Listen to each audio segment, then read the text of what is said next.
पाकिस्तान के साथ हुए कारगिल युद्ध के समय 10,000 मोर्टार छोड़कर पाकिस्तानी सैनिकों और आतंकियों को ख़त्म करने वाले सूबेदार मेजर जयपाल सिंह खटकड़ से हमने बातचीत की ऑपरेशन सिंदूर के बारे में। तो उन्होंने बहुत सारे राज खोल दिए, खुलासे कर दिए। उन्होंने कहा कि भारत के पास ऐसे बहुत सारे मौके आए जब वो पीओके यानी पाक अधिकृत कश्मीर पर कब्जा कर सकता था। अभी पीओके का जो इलाका है 60% भारत के पास है और 40% हिस्सा जो पाकिस्तान के पास है, वही हिस्सा हमें परेशान कर रहा है।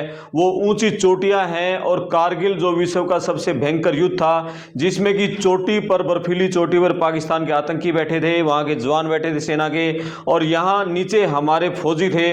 बावजूद उसके हमारे फौजियों ने उसको खदेड़ दिया था।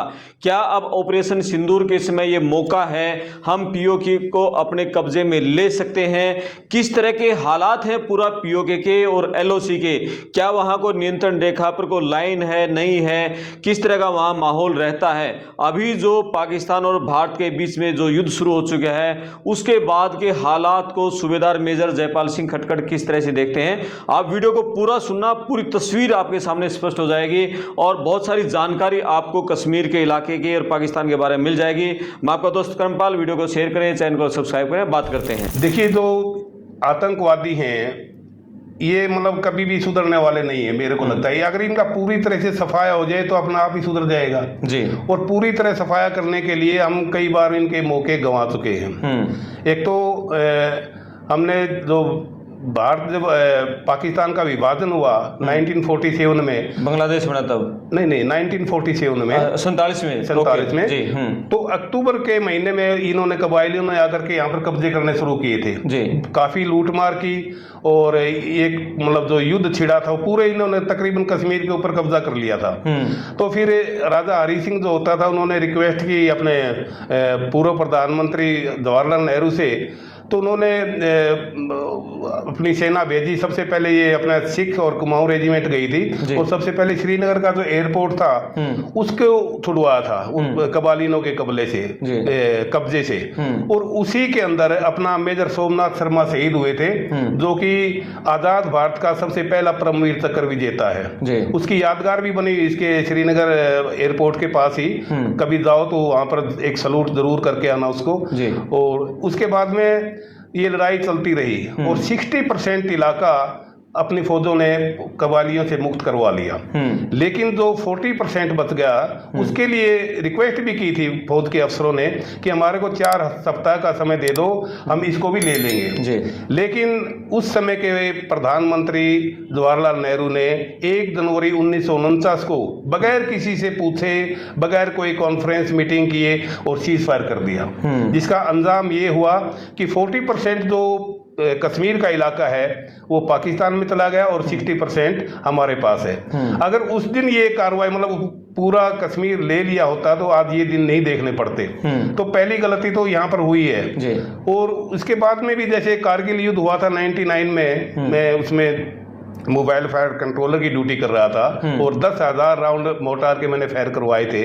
उसमें इसके जैसे ही हमने जो टास्क मिले थे वो सारे टास्क काफी मुश्किल टास्क थे। मतलब पूरी दुनिया के अंदर ऐसा युद्ध आज तक हुआ नहीं है इतनी ऊंचाई के ऊपर, और हुआ है तो इस प्रकार की जीत हासिल नहीं की होगी, जो कि हम काफी नीचे थे। वो 18,000 फीट की हाइट के ऊपर थे और कैसे किस प्रकार से हमने उसको भगाया था वो तो हमारा ही दिल जानता है। लेकिन फिर भी उस समय भी लोगों में, फौज में ये गुस्सा था कि वे एलओसी क्रॉस करने दो, लेकिन कोई आदेश नहीं था वे एलओसी क्रॉस नहीं की जाएगी, अपने जो इलाके में है उनको ही खदेड़ना है। वो उस समय भी एक मौका था। और इससे एक मिलती जुलती बात याद आ गई मुझे। एक कारगिल युद्ध के दौरान ही मई के लास्ट में एक पाकिस्तान का एक कैंप लगा हुआ था, वोल्टेरी कुछ नाम की एक जगह है। उस दिन वहां पर नवाज शरीफ और अपना जनरल परवेज मुशर्रफ भी उस कैंप में थे। तो उस समय अपने जो एयर थे वो स्ट्राइक के लिए जा रहे थे, वो अभी हमले कर रहे थे इनके ऊपर जी। तो एक जूनियर जो पायलट था उसने उस कैंप को देख करके और मिसाइल लॉक कर दी। उसके बाद उन्होंने सीनियर से पूछा कि ऐसे ऐसे सर मैंने मिसाइल लॉक कर दी है और ये काफ़ी यहाँ पर सेना है। बोला कौन से इलाके में? कि हमारा इलाका नहीं, ये तो पाकिस्तान का इलाका है। भाई पाकिस्तान के इलाके में हमने फायरिंग नहीं करना, जो हमारा इलाका है उसी में करना है। पाकिस्तान बॉर्डर को हमने क्रॉस कर भी लिया तो लेकिन फायरिंग नहीं करना यहाँ पर, तो उसने फायरिंग नहीं करने दिया। अगर वो फायरिंग कर भी देता तो उस दिन इतना नुकसान होता उनके कैंप का, और साथ ही प्रधानमंत्री और क्या बोलते हैं जनरल परवेज मुशर्रफ ये भी मारे जाते। तो इसमें मतलब भाई ये था भी कि कोई डिप्लोमेटिक इशू ना बना ले, और डिप्लोमेटिक इशू बन भी सकता था तो कोई बात नहीं, एक युद्ध हम और लड़ लेते। वो तो लड़ ही रहे थे कारगिल युद्ध, कोई तो सीमित जगह थी, लेकिन पूरे बॉर्डर पर हम लड़ सकते थे, इतनी क्षमता हमारे अंदर है। और उसने क्या मतलब जो डिप्लोमेटिक थी 1914 के अंदर एक छोटा सा देश है ऑस्ट्रिया, ऑस्ट्रिया के जो राजकुमार है ड्यूक बोलते हैं उनको, उसकी हत्या कर दी थी। और उसमें इतना मतलब डिप्लोमेटिक इशू बना दिया कि इसका अंजाम ये हो कि फर्स्ट वर्ल्ड वार था जो इसी वजह से हुआ था, जो कि 1914 से लेकर के 1918 तक चला था। और इसमें मतलब उस एक ड्यूक की हत्या करने में या कि राजकुमार की हत्या में, तो ये भी एक डिप्लोमेटिक इशू बन जाता। लेकिन हम तो ये बोलते हैं अगर बन भी जाता और एक युद्ध और भी हो जाता तो कोई बात नहीं, क्योंकि ऊंट के पेशाब करने से मरुस्थल कभी नहीं बहता, उसमें बाढ़ नहीं आ सकती मरुस्थल में। तो ये कार्रवाई हम कर सकते थे वहां भी, मतलब तो थोड़ा ये मान सकते भाई उस समय भी हम इनको काफी नुकसान पहुंचा सकते थे। और बाद में भी कभी ये समझौता कर लेते हैं, कभी उसी को नकार देते हैं। अभी सीज फायर के अभी कितनी बार उल्लंघन करते हैं ये। एलओसी के ऊपर मैंने नौकरी की है, 3 बार मैं एलओसी के ऊपर पोस्टिंग जा चुका हूँ। और मतलब पूरा इलाका जो इसका तकरीबन 740 किलोमीटर के करीब अपनी एलओसी लगती है पाकिस्तान के साथ में, और काफी इलाका मेरा देखा हुआ है और वहां पर रहे हुए हैं। तो इनका जो फायरिंग करते हैं शुरू वो करते हैं, खत्म हम करवाते हैं फिर उनसे जी।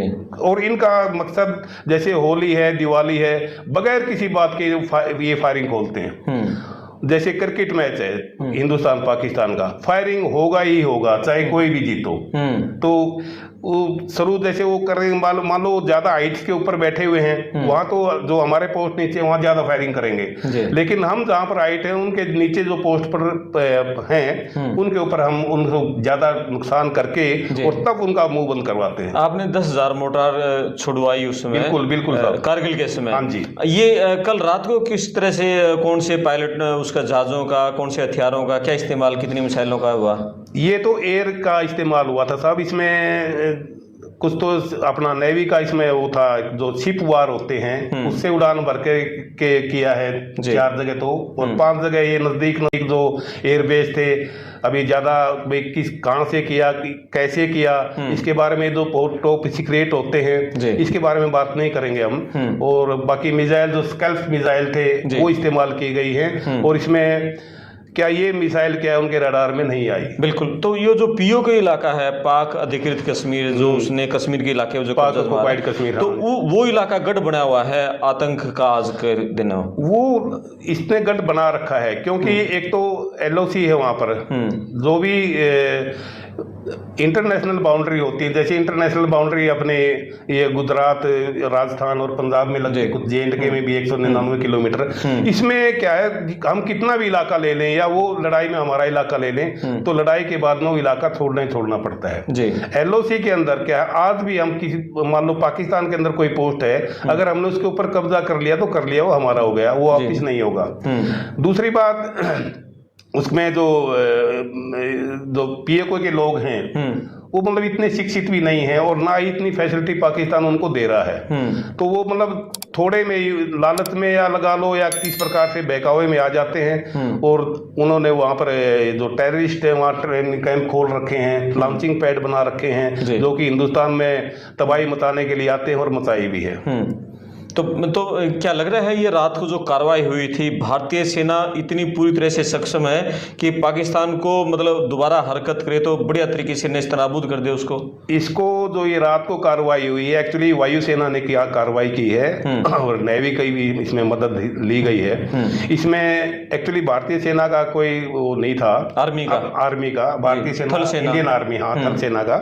और एक्चुअली फिनिश तो वही बात है जैसे मैं भी बता रहा था, आर्मी को ही करना है, क्योंकि कब्जा तो फुट होल्ड जहां पर होगा वो इन्फेंट्री करेगी। बिल्कुल। तो ये जो एक्चुअली स्पोर्ट्स में होते हैं हमारे, ये अपना जहाज हैं या आर्टिलरी गन है, आर्मर्ड फोर्सेज हैं, टैंक हैं, बाकी जो फाइनल फुट होल्ड करती है वहां पर इन्फेंट्री करती है और वही कब्जा जमाती है और वही कब्जा मान्य होता है। क्या भारत इस पोजीशन में है कि वो आने वाले सालों में जो पीओके है उसको अपने कब्जे में ले सकता है? बिल्कुल, आने वाले समय में क्या अभी भी ले सकता है, उसमें है ही कुछ नहीं। इसको तो मतलब 4-5 दिन के अंदर ही काबू कर सकते हैं। कितना इलाका है वो पीओके का? पीओके का भी इसमें एग्जैक्ट तो मैं नहीं बता पाऊंगा कितना, लेकिन अपने पूरे कश्मीर का 40% है, जो मैं पहले बता चुका हूँ। ठीक है, लेकिन भारत इतना सक्षम है कि वो ले सकता है अभी भी उसको? बिल्कुल ले सकता है, अभी भी ले सकता है। और हम अभी पेंशन 16 साल हो गए मुझे पेंशन आई, मैं अभी भी जाने के लिए तैयार हूँ। बिल्कुल, ये सैल्यूट है। मतलब मन में ये है कि भाई शायद कारगिल के अंदर कुछ कमी रह गई हो, मैं अभी भाई और ज्यादा मार सकते थे हम, तो अभी वो कमी पूरी करने के लिए हम तैयार हैं। बिल्कुल जी। कोई भी पूर्व सैनिक, अभी हम बात करते हैं कहीं भी आपस में बैठ करके इसके पहलगाम वाले किस बात पे, इस घटना के ऊपर, तो सभी ये बोलते हैं भाई मैं तैयार हूँ। कोई जैसे कोर से है, ईएमई का है, वो बोलता है ठीक है मैं बिल्कुल तैयार हूँ जाने के लिए, बाकी मैं जो टेक्निकल जो रिपेयरिंग वगैरह जो वेपन्स का है उनको ठीक करना, जो भी मतलब उसका ट्रेड हो रखा है उसके लिए बोला मैं सक्षम हूँ काम करने के लिए और मैं जाने के लिए तैयार हूँ। बिल्कुल, सभी बोलते हैं, एक भी एक्स सर्विसमैन हमने ये नहीं बोला कि भाई मैं तो नहीं जाऊंगा। ठीक है। और जैसे है ना अभी मॉक ड्रिल की बातें चल रही थी लोगों के बीच में, कल से भी मॉक ड्रिल होगी।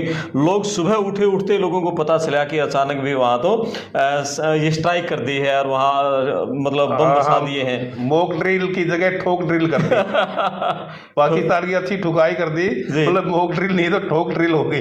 क्या लगता है पाकिस्तान अब कुछ करेगा? वो भी हमला है, इतनी हिम्मत उसमें कहा नहीं जा सकता, हिम्मत नहीं होती साहब। जो कमजोर आदमी होता है वो मतलब अपने छोटी मोटी हरकतों से बाज कभी नहीं आता जी। और इसका तो इतिहास ही गवाह है।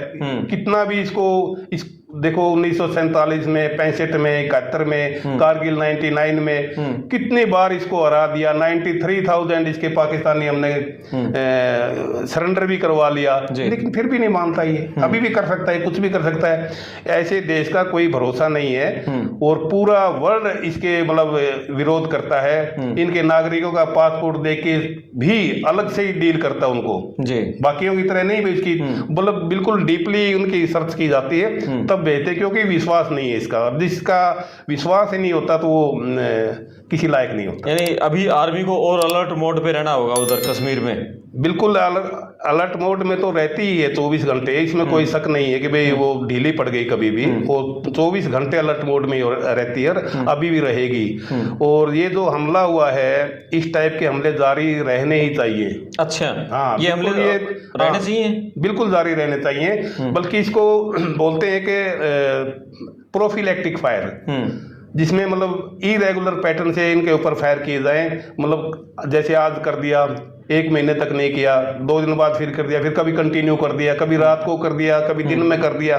तो इनको मतलब ये हर समय इनके दिल में खौफ होना चाहिए कि हिंदुस्तान की तरफ से कभी भी कहीं भी हमला हो सकता है। कोई जगह निश्चित नहीं, कभी किसी तरफ कर दिया, कभी किसी तरफ कर दिया, लेकिन होने चाहिए उसी जगह जहां पर मदरसे और इनकी मस्जिदें हैं। सिविल जनता को नुकसान नहीं करना चाहिए। बिल्कुल। और कोई उसका पाकिस्तान का कोई भी जहाज भी एंट्री कर रहा था, वो भी मार गिराया है। एक जहाज गिराया है, इसमें खबरों में मैंने भी सुना है कि एक जहाज था, उसको अच्छी तरह गिराया, गिरता हुआ भी दिखा रखा है वीडियो के अंदर, जंगल में वो गिरा है। तो गिराने चाहिए, वो क्यों आया हमारे पास?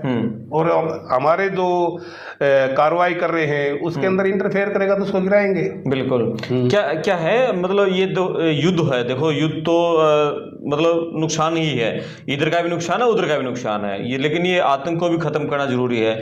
इसका कैसे एक ऐसा हल हो कि आम आदमी को नुकसान ना हो? युद्ध में तो सबका नुकसान ही नुकसान होता है, ये किस तरह से खत्म हो सकता है ये आतंकवाद? ऐसे गिल साहब बिल्कुल सही बात है आपकी। युद्ध में तो चाहे आप यहाँ लगा लो, चाहे इंटरनेशनल पार लगा लो, किसी भी देश के साथ लगा लो, युद्ध में नुकसान तो होगा ही होगा। चाहे कोई भी आप युद्ध उठा के देख लो, महाभारत देख लो, कुछ देख लो, इसमें मतलब नुकसान तो जाए मतलब होगा ही होगा। लेकिन कब तक सहन करेंगे? ये नुकसान तो हमारे को उठाना ही पड़ेगा, नहीं तो इस प्रकार की हरकतें करता रहेगा। अब फिर बोलते हैं भाई ये जो पहलगांव की कार्रवाई थी इसमें कायराना हमला बोल देते हैं हम कभी, कायराना। लेकिन कायराना कैसे कह सकते हैं हम इसको? इतनी अंदर आके के मार के चले गए तो कायराना तो नहीं कह सकते। वहां उस समय आर्मी क्यों नहीं थी?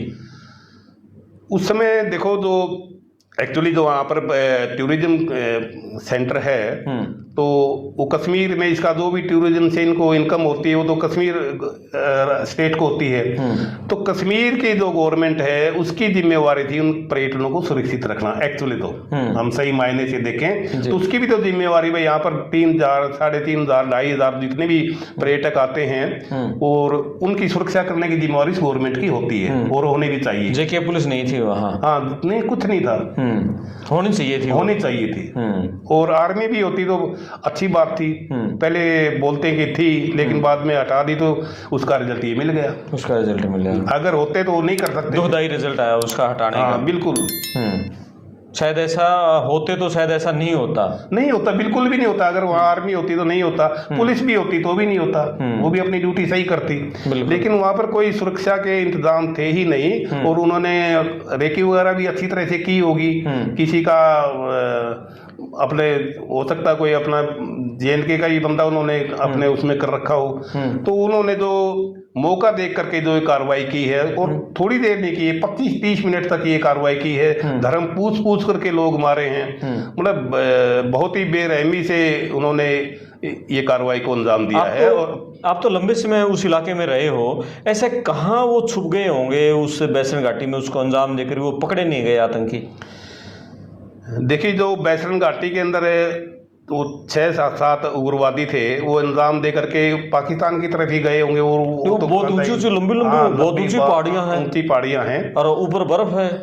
नहीं वहाँ पर अभी तो बर्फ नहीं है। नहीं मैं जाके आया हूँ इस हादसे के बाद, मैं जाया हूँ और ऊपर चोटियों पे तो बर्फ है। वहाँ पर चोटियों के ऊपर, वो चोटियों में क्यों जाए, वो तो पास है जो ये दर्रे हैं, यहाँ से निकलेंगे तो आगे उनको सुरक्षित जगह मिल ही जाएगी पाकिस्तान में। और यहाँ भी इन्होंने ठिकाने बना रखे हैं JNK के अंदर भी। इसमें JNK में भी उनके ठिकाने हैं। देखो JNK के अंदर जो LOC का इलाका है इसमें उनकी आपस में रिश्तेदारियां भी हैं। अच्छा। तो ये पहले तो आते जाते रहते थे, अभी बंद कर रखा है क्योंकि एक तो इससे उनको जो रिश्तेदार आएंगे या रहनुमा बोलते हैं उनको, वे भी रहनुमा करने इनकी, तो वो आते हैं तो हमारी खबरें भी लेकर के जाएगी। अगर कोई नुकसान नहीं करके जाएगा तो हमारे इलाके की रेकी तो करके जाएगा, वो उनको बताएगा तो उग्रवादी आएंगे, उनको गाइड भी मिल जाएगी। पहले आना जाना था, बंद है उनका? अभी बंद ही कर रखा है। कितने साल से?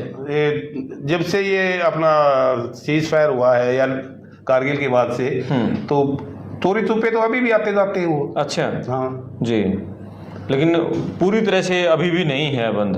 नहीं पूरी तरह से बंद नहीं। वो जो इलाका है एक्चुअली क्या है, आम दर्शक को समझाओ, वो जो पूरा LOC है वहाँ कितनी जगह पर आर्मी तैनात रह सकती है, किस तरह से है वो?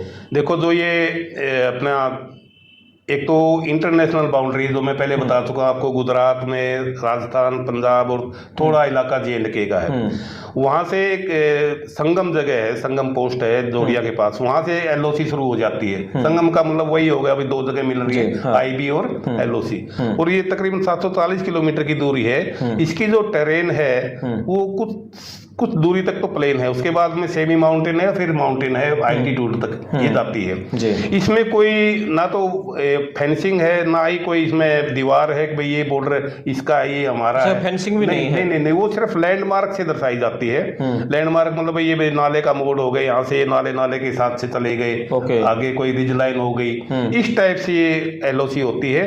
और इसका कोई जैसे अपना आईबी के ऊपर है या जो अपना दूसरी जगह है वहां पर फिक्स होता भी इतनी दूरी के ऊपर पोस्ट बना दिए, वहां पर ऐसा कुछ नहीं है। वहां पर जगह को देखते हुए, उस टेरेन को देखते हुए भाई यहाँ पर उपयुक्त रहेगा, क्या पता 400 मीटर की दूरी पर पोस्ट हो जाए, क्या पता 100 मीटर की दूरी पर हो जाए। और उनका जो डिस्टेंस है मतलब अपना एलओसी से किसी पोस्ट का तो 25-25 मीटर की दूरी पर भी रहते हो। ओके। और उनको हम दिखाई दे गए तो उसी टाइम गोली मारेंगे। मतलब यहाँ तक मतलब उसमें जो हमने कंट्रोल ट्रेंच बना रखे हैं उनके अंदर से ही छुप करके कार्रवाई करनी पड़ती है। और ज्यादातर कार्रवाई उस इलाके के अंदर रात को होती है। रात को दुश्मन हमले करता है वो भी रात को, और हम भी रात वो भी दिन में भी करेगा, वो तो दिन में भी कर देगा, क्योंकि दिन में इतनी कोई हरकत वहां पर होती नहीं है, ना वो करते ना हम करते। जितने भी हमने अपने पेट्रोलिंग करनी है या अम्बूस करने हैं वो रात के समय ही होते हैं। रात के समय होते हैं। और मौसम भी वहां पर ज्यादातर खराब ही रहता है। और इस मौसम में अभी मान लो कहीं पेट्रोल या अम्बूस में गए, पूरी रात जवान भीगते रहते हैं और सुबह अंधेरा होने से पहले वो अपनी जगह के ऊपर आ जाते हैं। ठीक है। चलो, कुल मिला के ये है कि ऑपरेशन सिंदूर जैसी जो एक्शंस हैं भारत को लगातार लेने चाहिए लगातार, बीच में मतलब रुकना नहीं चाहिए। उनको हर समय जितना हरासमेंट हम कर सकते हैं उतना करना चाहिए, जैसे उन्होंने हमारे को कर रखा है। बिल्कुल, बहुत धन्यवाद। और ये थे सूबेदार मेजर जयपाल खटखड़ जी, जिन्होंने बताया कि कारगिल जो युद्ध हुआ था उस दौरान 10,000 मोर्टार इन्होंने छोड़े थे और बहुत सारे आतंकियों को ठिकाने लगा था। आप वीडियो पर अपने कमेंट्स करना, चैनल को सब्सक्राइब करना। मैं आपका दोस्त करमपाल। धन्यवाद सर। ओके साहब, धन्यवाद। थैंक यू, नमस्कार।